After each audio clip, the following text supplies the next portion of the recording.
Ah, la Saint-Valentin. Des litres d'amour qui dégoulinent un peu. Gloussements et regards langoureux. Des pelletées de bisous sucrés. Et surtout, des petits cœurs. Beaucoup de petits cœurs. Mais savez-vous d'où vient ce symbole que vous envoyez par millions? Car il faut l'avouer, le pictogramme n'a pas grand-chose à voir avec l'organe qu'il représente.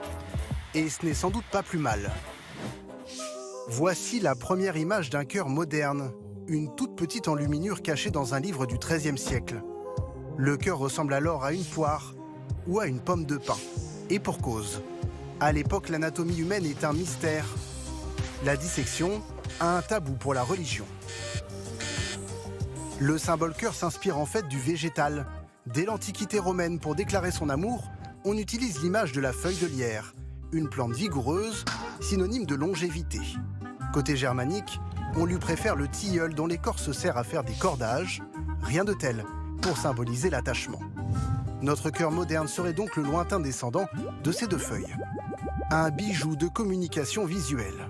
La forme qui va l'emporter, c'est celle-là, donc avec ces deux lobes et la pointe. Intuitivement, on comprend que ça veut dire deux en un. L'intérêt du cœur, c'est qu'il est à la fois simple et ambigu. Il est simple à dessiner, mais un des succès de la forme, c'est sa dimension érotique. Mais si, regardez bien, lorsqu'on retourne ce joli petit cœur mignon, le symbole prend une toute autre dimension.